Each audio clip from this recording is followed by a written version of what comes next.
Hey, friend, I am so excited you're here today. You are going to get to listen in on a very juicy conversation with two of my favorite colleagues. Now, these are two folks that I meet regularly with, and we just get together over coffee and like to talk about food and people's relationships with food and ask each other questions. We have these really stimulating conversations. And the conversation you're going to be sitting in on today is one that's been brewing for the last couple of years. It is something that I think is really hard for us to navigate in today's world. The idea and concept of intuitive eating came about several years ago, and it has completely revolutionized and really pushed back against the diet culture world. And it's been beautiful and amazing. And I also think it has turned into the Prince Charming of our culture. And I see a lot of folks behind the scenes struggle with it and feel like they're failing at it and feel like it's really far away. And then something is wrong with them now when they struggle to accept their body or to not want to lose weight or to want to eat healthier. It gets really confusing.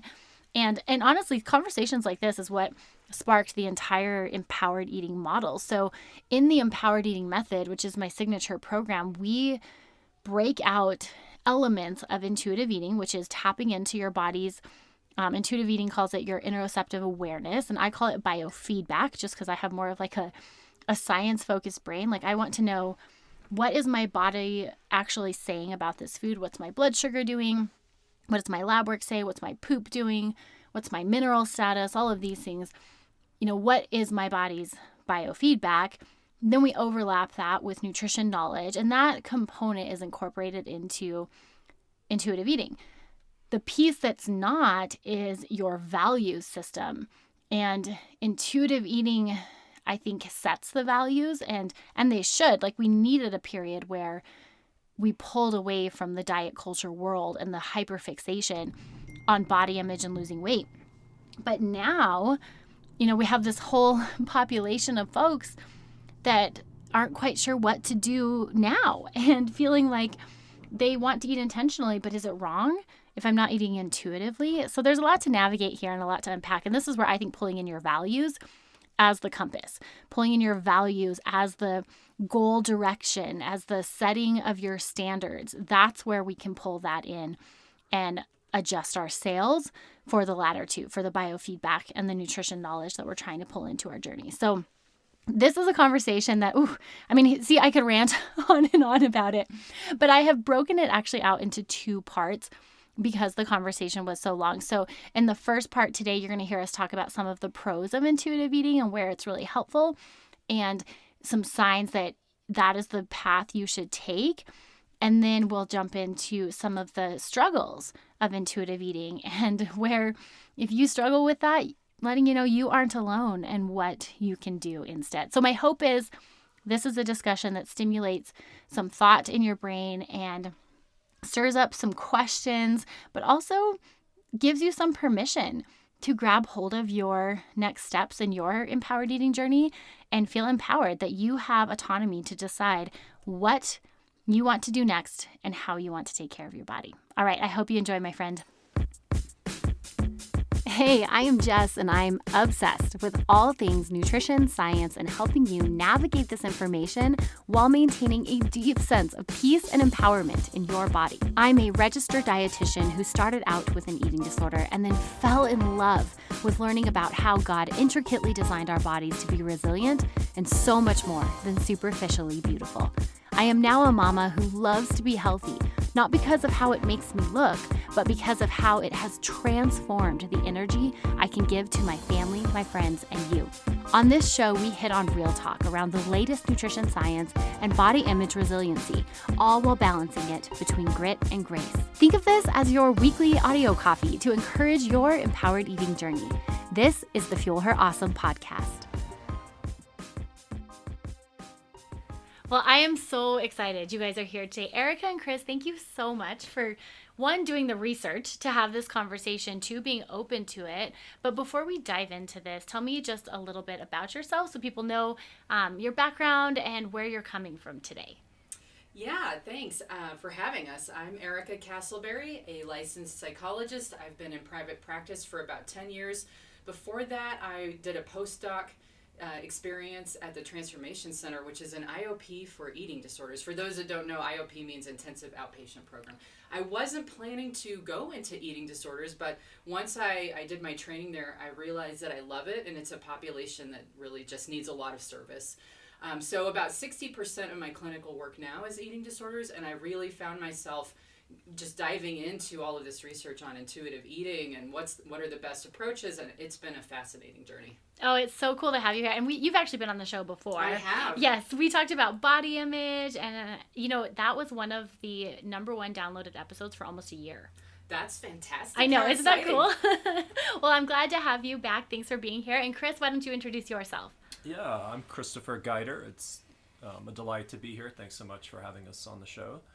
I'm kind of a latecomer to the mental health profession. I started in academia as a university professor.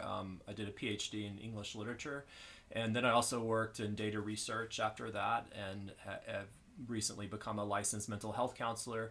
And I focus a lot on obsessive compulsive disorder and anxiety. So I know I've observed also a lot of overlap with that, with body image issues and people in recovery from eating disorders. And in my collaborations with Erica, that's become like a big point of focus for us. So really happy to be here and talk about that some. Well, I'm super excited to have this conversation with you guys today. Thank you so much for being here.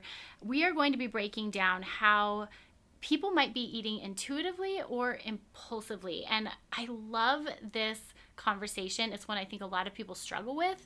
The intuitive eating has become like the Prince Charming of the diet culture world, or the anti-diet culture world.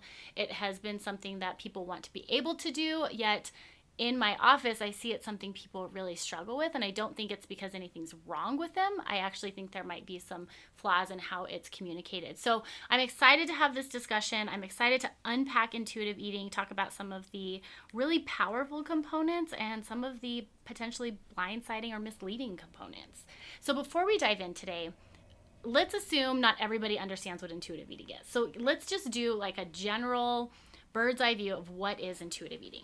Intuitive eating is an approach to eating. It's not a diet. It's not a diet plan, right? It tries to get rid of that kind of stuff. It tries to get rid of rules. So the emphasis is placed on giving yourself permission to eat, to get rid of guilt and shame for eating, and to focus on your health over aesthetics, certainly, and to really tap into and respect your body's hunger cues and satiety cues. And nutrition's really kind of, it's in the book, right? But it's called gentle nutrition, and it's toward the end. So this is really about tap into your own intuition and your own wisdom and eat from there without any external rules or structure. Yes. Yeah. The gentle nutrition piece is step 10 in the process. And I think it's one of the steps that is actually missed in more of like the general social media conversation. And that's the piece where we actually bring in like the nutrition science and understanding, how food interacts with your body and your blood sugar. I mean, basically my job, right? And so, yeah, I think that's a great overview. Anything you want to add, Chris? No, I think just to emphasize that point, that with intuitive eating, it really is putting the focus on our internal perception of hunger and fullness and letting that guide our food choices rather than turning to external authorities. Mm-hmm. Yeah, so good. Oh, to add pleasure, right? There's an emphasis on eat the things that you like. There's a concept in intuitive eating of give yourself unconditional permission to eat. And it's like eat the things that you want to eat as much as you want to eat. Mm-hmm. And that sounds really enticing and maybe concerning for some people. Yeah. And as someone who's struggled with an eating disorder, and I'm sure you guys see this in your office, that can be something that sounds very exciting, really far away, something right. that may never actually be able to accomplish, and also scary. I'm glad you said that, because what if I do eat everything for pleasure? Then I'm going to eat everything. So we're going to talk about some of those scary parts, right? And unpack how we might circumvent some of the problems it could bring about. But before we do, let's talk about the powerful components of intuitive eating, because there are definitely some incredibly strong elements of intuitive eating that provide healing for people. It provides a way out of disordered eating, out of diet culture mentality, obsession with weight loss. So we definitely want to hit on those. So let's start with some of the powerful parts of intuitive eating. I think when people are able to do it well, I think that they're not obsessing about food anymore. They're not struggling with it. It comes more easily. They don't have guilt about eating. And I think that there is some good evidence that once you take away this idea of a forbidden food, you could learn to regulate your use of it. Like, so, now a person might say, now I can just eat a piece of cake and I don't eat the entire cake. So there's this idea in the intuitive eating book and in that approach that if people have been taught they can't have certain things, that becomes a focus of obsession.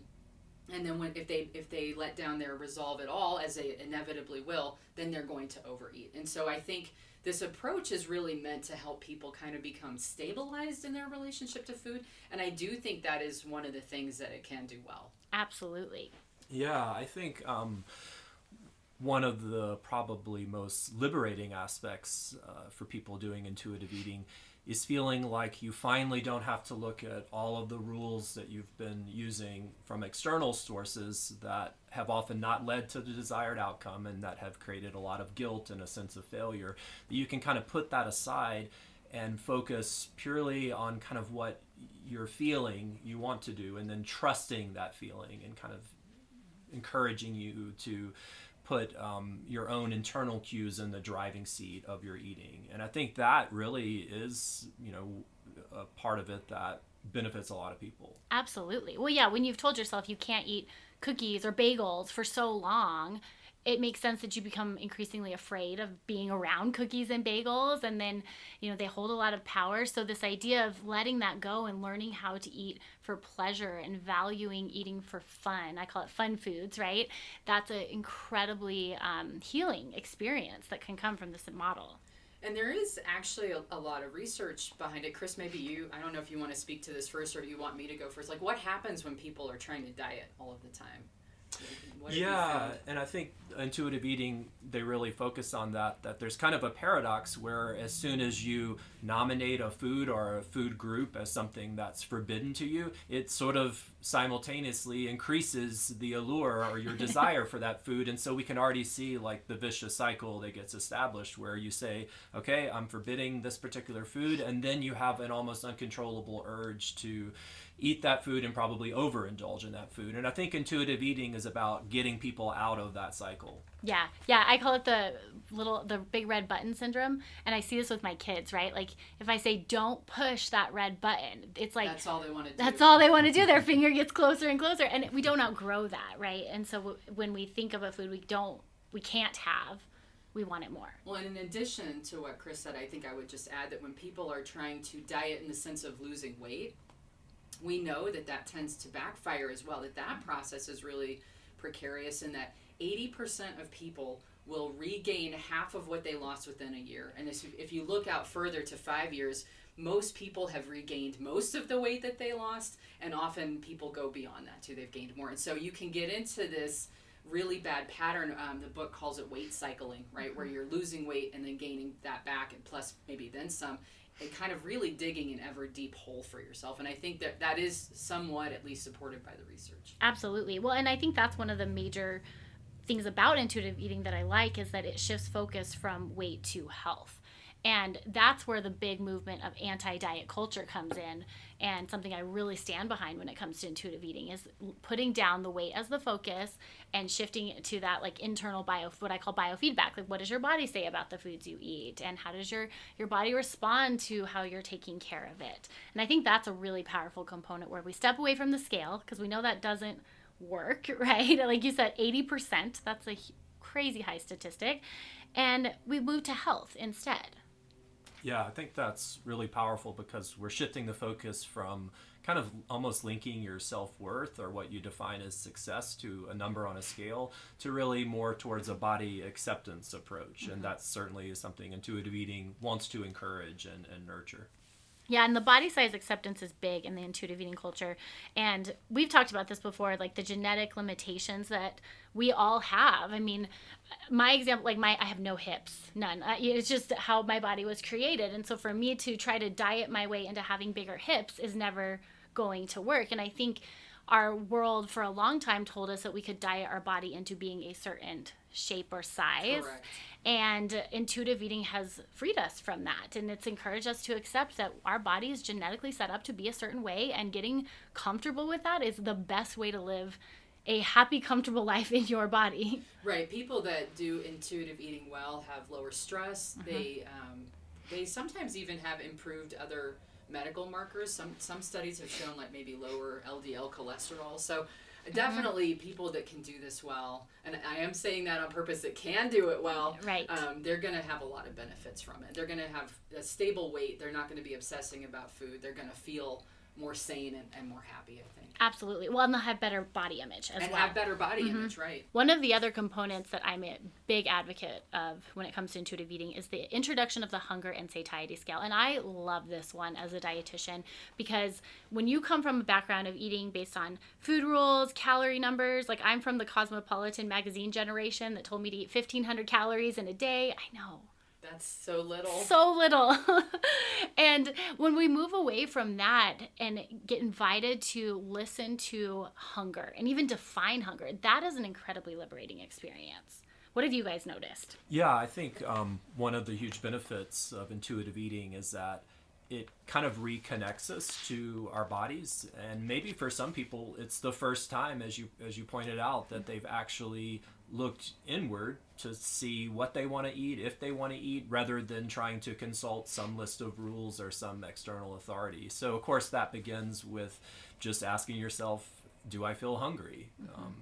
And if so, indulging that. Yeah. Yeah. It's kind of a radical concept, right? Am I hungry? And eating for that. I think one of the harder things for people is to get rid of the idea of breakfast, lunch, and dinner, because even a time schedule, I think people with doing intuitive eating, if they're doing it really well, are not necessarily eating on a time schedule of like breakfast has to be at this time, lunch at this time. And so really throwing out all of those external variables and just eating when you know you're really hungry with what you need, and honoring that in your body. It's funny you say that, because I have so many clients that do say something to the effect of, wow, go figure, eat when you're hungry. You know, like it's this novel concept, but in our culture, we really have lost the ability to do that. And it's something that we've become disconnected from. It hasn't been taught to people as a value. And so I think bringing that back and that emphasizing that is very powerful for people. I agree. Now, one of the other components of intuitive eating that I really like, and yet it might teeter on to our next part of this discussion, which is some of the potential blind sides, and that is this idea of unconditional permission to eat. When I first heard this statement, I will say I felt really drawn to it. I really believe in the idea of letting go of good or bad foods, of removing the moral compass from foods, and not having this like ever long list in our head of I can eat this and I can't eat that. That is something I believe very strongly in. Kind of going back to what you were saying, Chris, like when we think about foods we can't have, we tend to want them more. So if we can get rid of that, it creates this neutral playing ground when it comes to food. That being said, there's kind of a flip side to it, right? And so let's start talking about some of the blind sides, some of the potential language that would be misleading when it comes to intuitive eating. So Erica, what's your take on this idea of unconditional permission to eat? I think it's a powerful concept. I think it has a lot of allure for people. And I think it probably is something, if a person has had an eating disorder or they've been dieting their whole lives, I think it is something that they need to try out for a while. Because I think as you get rid of these forbidden foods, you're probably going to really be eating a lot of things that you haven't been able to eat before. And you probably should give yourself unconditional permission, because that's like an exploratory part of the work, right? However, what if you stay there forever? Now, in the book, the theory is that you will start to get this biofeedback, and you will notice if things don't feel very good physically, you will start to not eat so much of them. You will regulate your own hunger for some of these foods. But I think the research shows that when people really are following that principle of unconditional permission to eat, they're eating a lot of what we would call, I guess, am I allowed to say this, junk food? Yes. You know, like low caloric or high caloric foods, low nutritional density kinds of foods, a lot of those. And so That particular concept of unconditional permission to eat, I have a love-hate relationship with that myself. Chris, what do you want to chime in here? Yeah, I think that was really well said. I mean, on the positive side, to give it its due, I think it's right that if you're going to focus on allowing yourself to eat the foods that you want, you don't want to be holding on to a little bit of guilt in your mind or saying, well, if I eat this food now, I'll have to make up for it later. We really want to go ahead and embrace it and do it well to get the kind of liberating benefits of that approach. But as Erica said, yeah, it raises the question, how long will that happen and go on for? Will it eventually kind of regulate itself, as the authors of and the creators of intuitive eating do strongly say? That's, for me, a little bit uncertain, and probably depends on how willing one is to try to really tune into those hunger and satiety clues. And I think that's an easy thing to say, but as you pointed out, we're conditioned not to do that, and that might not be an easy thing for a lot of people to actually read those signals and honor them.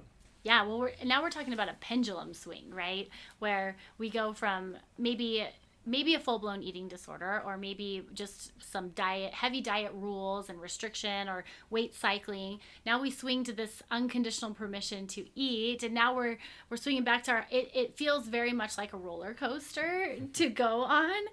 And I love the question of, like, how do we know when it is time to maybe bring some more intentionality? And this is a lot of the work I do with my clients. Is they've done the intuitive eating work, they've kind of reconnected with biofeedback, and it's not so much that their body is telling them it's time to make a change with your nutrition, it's their brain tells them it's time to make a change with your nutrition. And I know this was definitely my experience. I've told this on the podcast before, but after I had my first son, I was very much eating intuitively with very little intention at that point in my life, and it had worked. I mean, I was in my 20s at that point, but after I had my first son and started going into my 30s and not sleeping, all of a sudden I thought, I need to have more intentionality, because the way I'm taking care of my body is not providing me with the energy to be the kind of mom, employee, wife that I want to be. And so I had to pull in some intentionality. But what was funny is I almost felt guilty for now wanting a salad for lunch and wanting to eat, dare I say it, healthier. Right? Oh, wow, what a contradiction. I know, right? right? And by the way, I want to throw out there that within the book itself on intuitive eating, the manual for it, the workbook, there's a contradiction, because they say there's unconditional permission to eat, right? That's introduced early on, and it is fabulous, I think, as a season. But then they contradict it, because later they talk about respecting your satiety. So really, if you're doing intuitive eating well, you are not eating, you don't have unconditional permission. You have permission to eat up until you're full or satisfied. And so I really think they could have done a better job maybe of kind of like stressing that, but I realize it gets kind of messy, right? Because then all of a sudden, if you're they didn't want any rules, right? They wanted it to all come from the person. Well, how do you do that? You have to be a person that is really mindful of what's going on in your own body. And there are a lot of reasons people aren't doing that or cannot do that during time. They're sleep deprived, as you said, because they're taking care of someone else. So we're not always going to do this perfectly. It's a really great point. I mean, the unconditional permission to eat is kind of the marketing slogan for the front of the book. It promises a lot. But as you kind of get into the weeds, as Erica pointed out, we are also told that a core principle is always honor, or for the most part, honor feelings of satiety, right? And if we're honest, how many of us are doing that? How often do we override that? So I think that's actually a really big ask, to stop when you're sort of full and not continue eating past that. And another thing, which I'm sure we'll talk about later, it advises against eating for emotional purposes. And I don't know about you, that's another common way in which people tend to eat. So that's also a huge challenge to this approach. Yeah, and hitting on what you said about satiety, Chris, just reminded me, there's many reasons we don't stop and honor our satiety. One, we're busy. We're preoccupied. I mean, how many, I eat lunch at my desk answering emails. You know, I'm not sitting there going, am I full? I am focused on the emails that I'm writing. And then two, oftentimes when we are coming from a background of maybe chaotic eating, under eating, or overeating, it actually throws off the hormone leptin, which is our satiety hormone. And so there's something called leptin resistance that can happen when our body fat is on like either end of the spectrum, either above what is genetically comfortable for us or below what is genetically comfortable. And that leptin resistance means our brain is not necessarily getting the full message or the fullness message. That's true. And to further complicate things, even if somebody's not having kind of metabolic issues that you're talking about, maybe they are genetically where their body's comfortable weight-wise, but if they're having a really bad day, right? Or a bad season, we know that people do not regulate their own hunger very well, listen to it very well, and they're going to overeat if they're really emotional. Which brings in that idea of like comfort food, right? We all know what that is. And so it is very common for people to eat when they're emotional. And we're just not going to get rid of that completely. So what do we do with that? Yeah. Right? Yeah. There was a statistic I read at a study a couple weeks ago, and it was 48% of the population overeats when they're stressed and 36% undereats when they're stressed. So there's a huge chunk of us that we don't regulate our hunger and satiety hormones when we're stressed. And I always laugh, like, how many of us are not stressed? I mean, it's really a part of our regular rhythm at some point during our year. It's just part of being human. We experience stress. Right. And so another thing that they don't really, I guess they go into this a little bit, mindfulness, right? To have good intuitive eating behaviors, you have to also have good mindful eating behaviors, meaning you're sitting down to eat just with the food. You're really in tune with the food. You're really listening to your body. You're not watching TV. You're not answering emails. And so again, in our busy world, it's challenging. And I would add to that, you also need good emotion regulation skills, because one of the tenets of intuitive eating is not to eat if really the driver is primarily an emotion. But how many of us have been taught how to sit with a very difficult emotion and really kind of work through that? That requires kind of its own path. Yeah. So it's been a while since I picked up the book. Do they specifically say do not eat for emotion? Yeah, I mean, they acknowledge that, hey, we're human, so sometimes you want comfort food. Don't beat yourself up for it. But they do say, as a general practice, you are wanting to eat due to physical hunger, not to try to kind of regulate an emotion on a consistent basis. That's interesting. So I love Dr. Ellen Satter's approach to this. She calls it effective emotional eating, where she actually gives permission to eat emotionally and use it as a self-regulating tool, because, I mean, the studies show that when we eat foods that are high in fat, sugar, or salt, it actually numbs us out. It is like having alcohol or some sort of drug. Like it has a numbing effect. It works.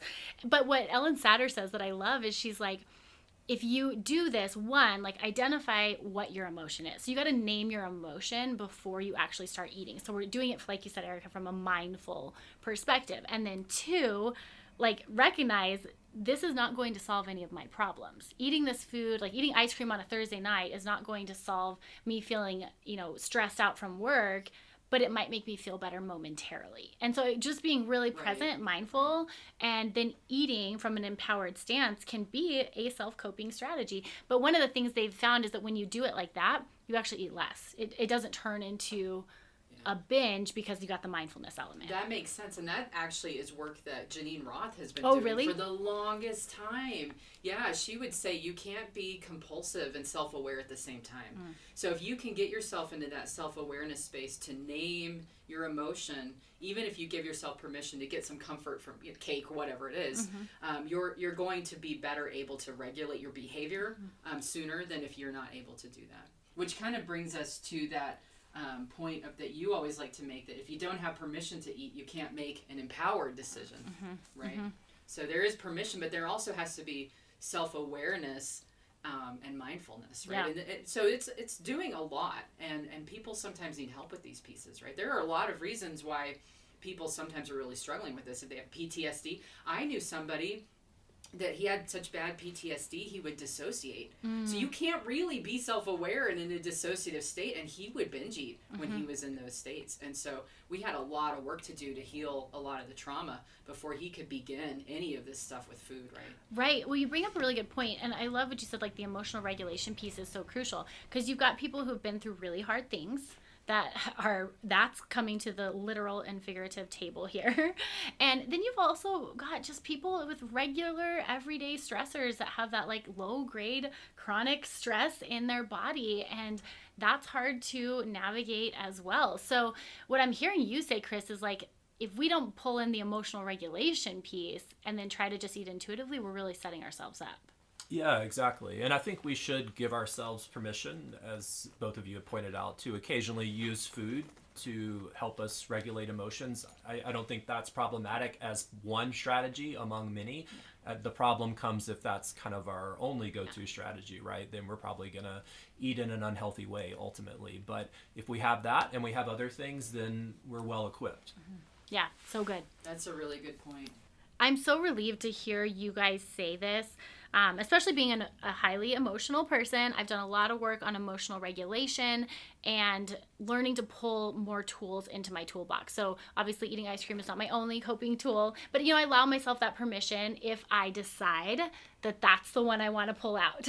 But all in all, that emotional regulation is so very important. And I think it's important to say here that intuitive eating, while it has its powerful components, like there has to be a solid base we start on. We have to be willing to do some of the emotional regulation work. We have to be able to physiologically reset some of our hunger and satiety hormones. I mean, that's why one of the first things I do when I work with clients and in my program is we just start eating every 2 to 4 hours. Like we don't have a time schedule, but we just start eating on a rhythm to regulate some of those hormones before we even tap in to the hunger and satiety hormones.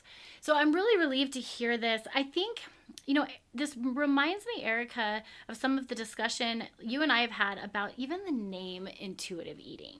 Right. And so I'd love for you to unpack the name and just, your stance on what the title is and how that might be misleading in and of itself. Okay, sure. So I'll start with what is intuitive eating. I think a lot of your listeners do probably know this concept.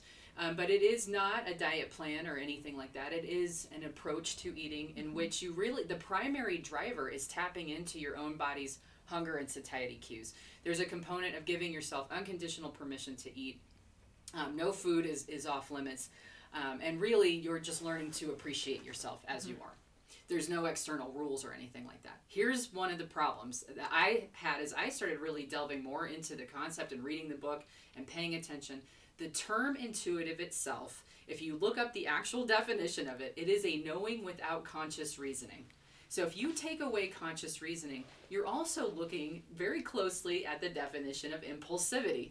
So it's kind of like this gut instinct to eat what you want when you want, which sometimes is going to really serve us well. But if there's nothing else there's no knowledge, there's no conscious reasoning, how could that maybe get us into trouble sometimes? To me, to give the intuitive eating its due, it's important to point out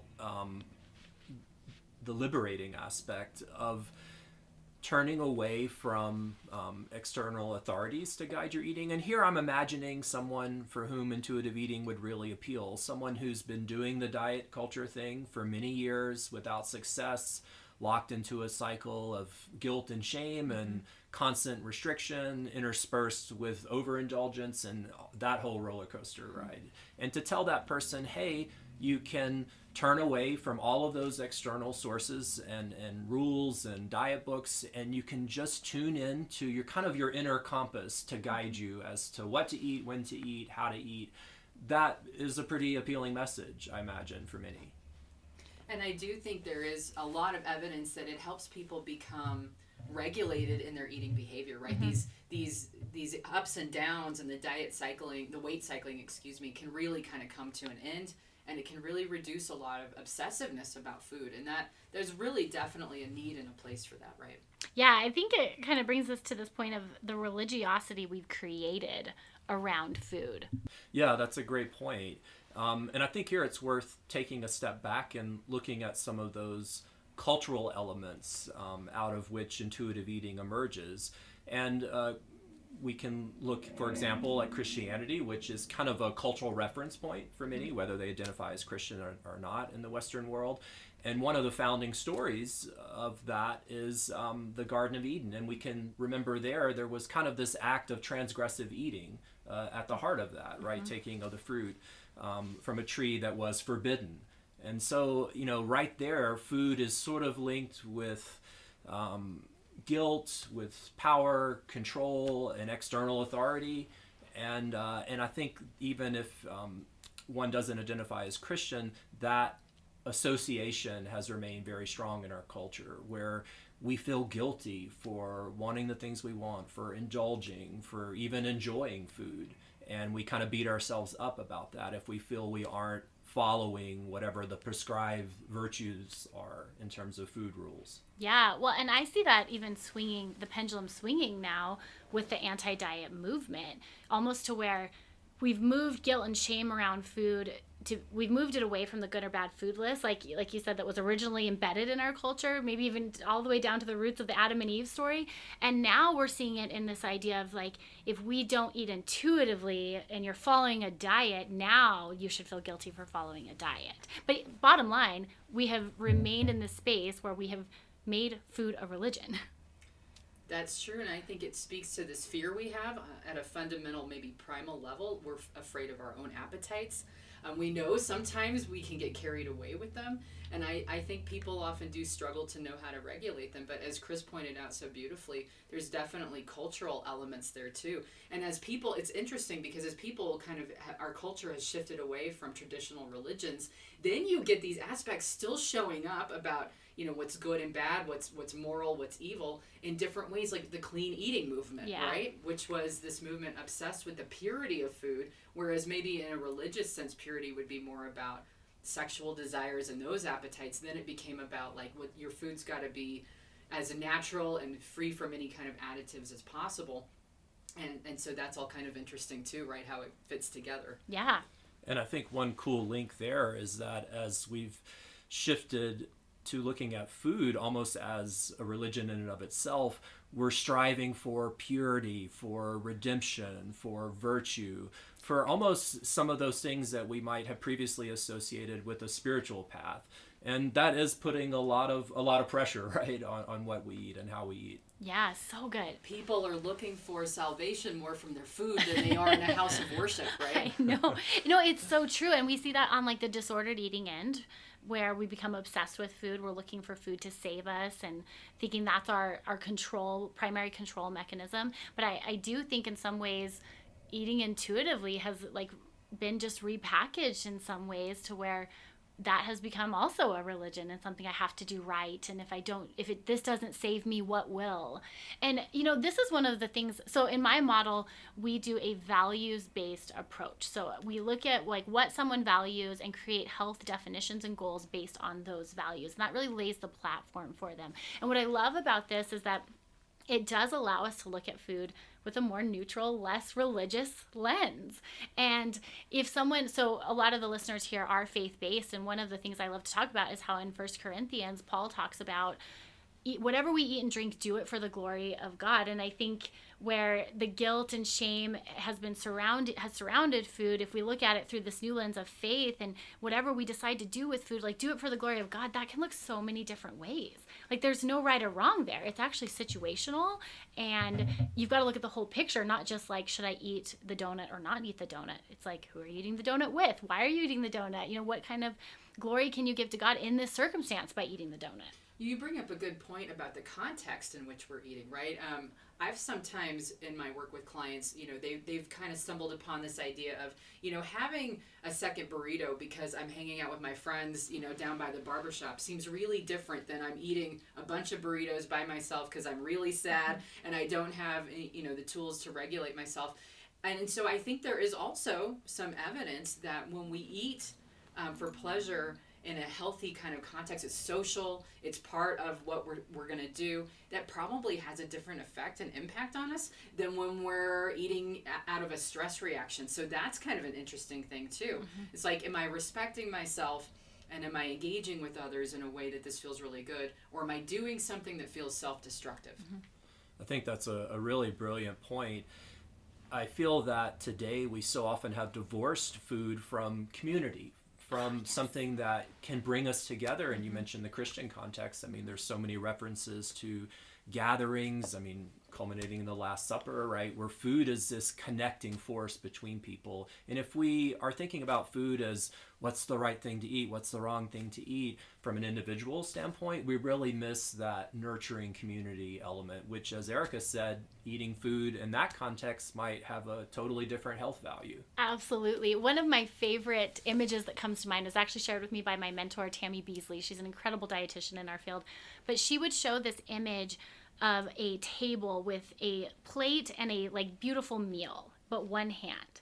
And then she has another picture where it's tons of food, it's chaos, it's lots of hands, different sizes, and it's like a top-down view of each of these images of a table.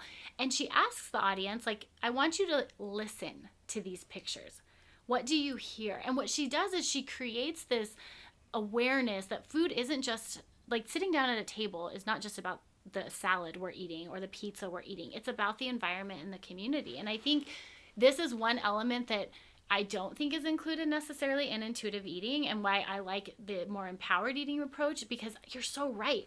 Community and connection is so important with nutrition. And actually in, I want to say it's Japan and Australia, in their government guidelines, they encourage the value of eating for connection in their standards, just like we have, eat so many fruits and veggies in a day.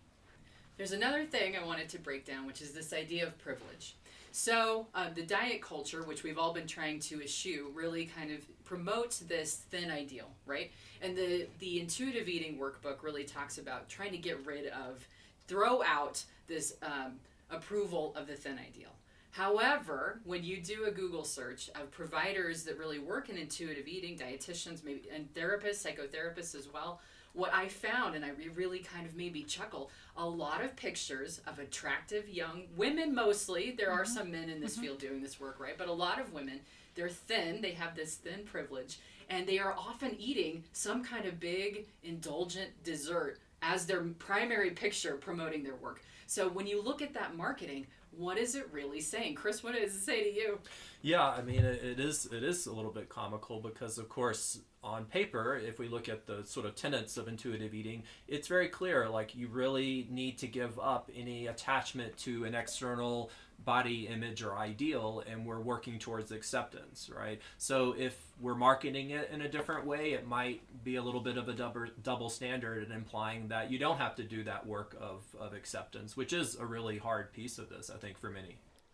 Okay, friend, that is a wrap for today. We are going to pick up this conversation right where we left off next Monday, so be sure you tune in. Until then, if you have any thoughts or inquiries or additions to this, I would love to hear from you. You can always submit questions or feedback over on my website, jessbrownrd.com, or snag a discovery call with me, and I would love to dive into how we might be able to chat more about this topic.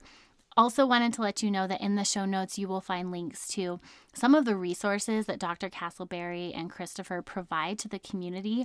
They are an incredible resource, so be sure you check out their YouTube channel, Mental Health Break. All right, we will see you right back here next Monday. Until then, cheers and happy eating. Gosh, I'm so glad you joined me today. If today encouraged you, would you take a minute and encourage me by leaving a review for the show? I read every single one of these reviews, and your words, they mean so much to me. This podcast is here to support you weekly, but it only scratches the surface. To learn more on how you can become an empowered eater, snag my free workshop, How to Eat Intuitively and Hit Your Goals Without Obsessing Over Food, at jessbrownrd.com. Don't forget to join me right here next Monday, where I cannot wait to fuel your awesome. Cheers, my sweet friend, and happy eating.